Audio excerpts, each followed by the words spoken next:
Well, this topic I know will not get me any more friends.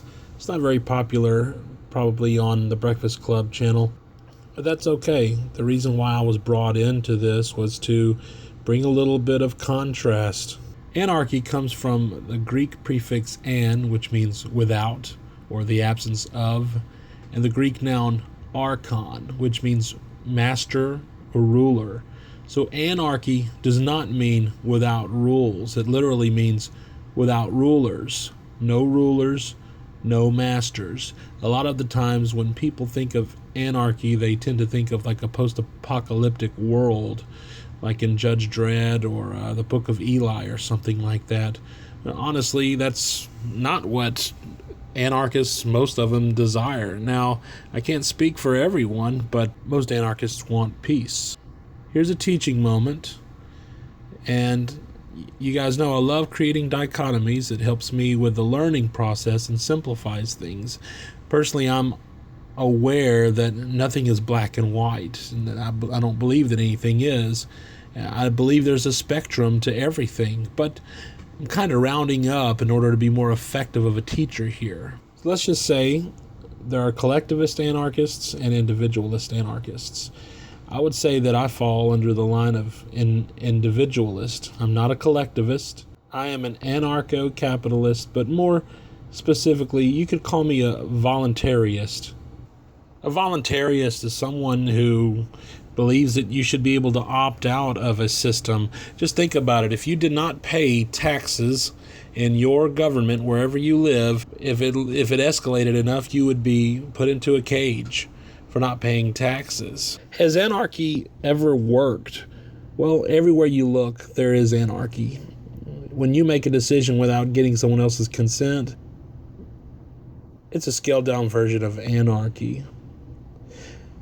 Yale professor James C. Scott explains that until shortly before the Common Era, the very last 1% of human history, the social landscape consisted of elementary self-governing kinship units that might occasionally cooperate in hunting, feasting, skirmishing, trading, and peacemaking. It did not contain anything one could call a state. In other words, living in the absence of state structure has been the standard human condition. Thus, to say that the state is necessary due to human nature is erroneous. The era of statelessness was the longest era of human governance, and the first states that arose were trivial compared to those of today. Most of our history, we have not had a centralized government, monarchy, any kind of an empire, or anything like that.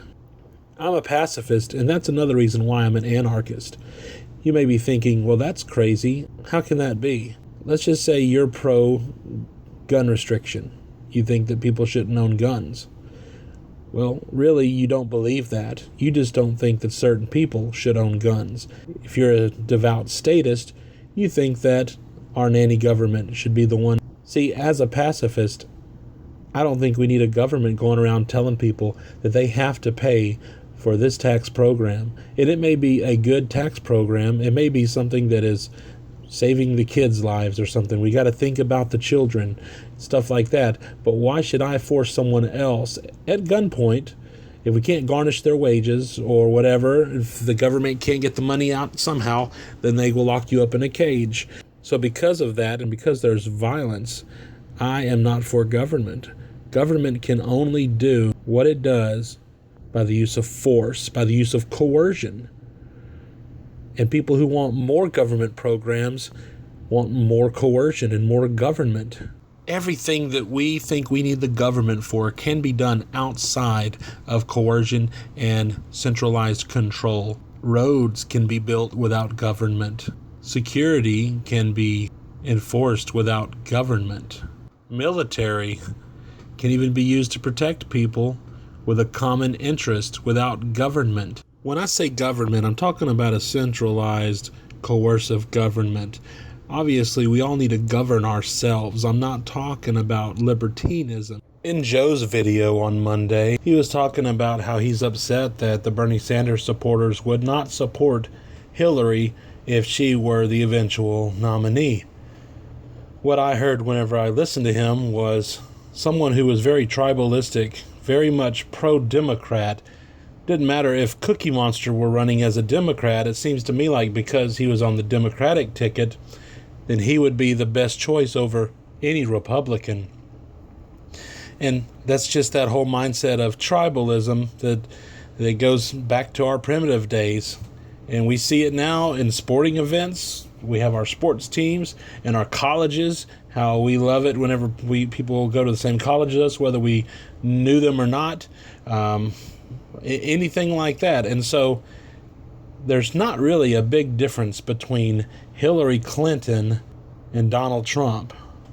There is so much more I could say, and I really don't have time, but to think that we can fix government with more government is pretty stupid, honestly. I'm being pretty blunt. I know people are not going to like my delivery, and I'm sorry, but this is just, statism is the deadliest religion, and people don't even realize that it's a religion. We worship the flag, we worship the troops, and we buy in all this bullshit propaganda about nationalism and everything like that. It's more people have died for statism than they have for any other religion like Christianity or Islam or anything like that. It's all about, this is my state, this is my country, and I'm going to die for my country. But we just have to grow up. We just have to get past all this Democrat, Republican. They're all evil, okay? All of them. They want more government, more coercion. I want to end it with this thing that Ron Paul said. And he's also a politician. But I did like what he said here. So check this out. Tell me what you think. I'm going to end it on this. And then tomorrow will be ZZZ Giant Awake, or Josh. Looking forward to hearing from him. Well, have a good night, everybody. Email, and this is from Nathan Kelly, and he emails into you, would you agree that the best form of government is none at all? Or put another way, the only legitimate form of governance is individual governance? Well, I'm glad he put the last sentence on, because you always want government. Who should be the government? The perfect world, if we were all perfect people, there would only be self-government, and our responsibility would be to ourselves, and that's what my goal is, to always move in that direction. Today, to be a participant in the debate and say that tomorrow we're going to get rid of every single government, well, if one person does it and nobody else, that's not going to work. But I think we're moving to the age where governments are much less important, and I think we should. I think that people are realizing the governments mess up. I think the 20th century was such a horrible century that we're waking up to the fact that you can't trust government. You can't trust them to run the economy. You can't trust them to run the monetary system. You can't trust them to run foreign policy. I mean, it's just a total disaster. So I think the least amount of government is the best.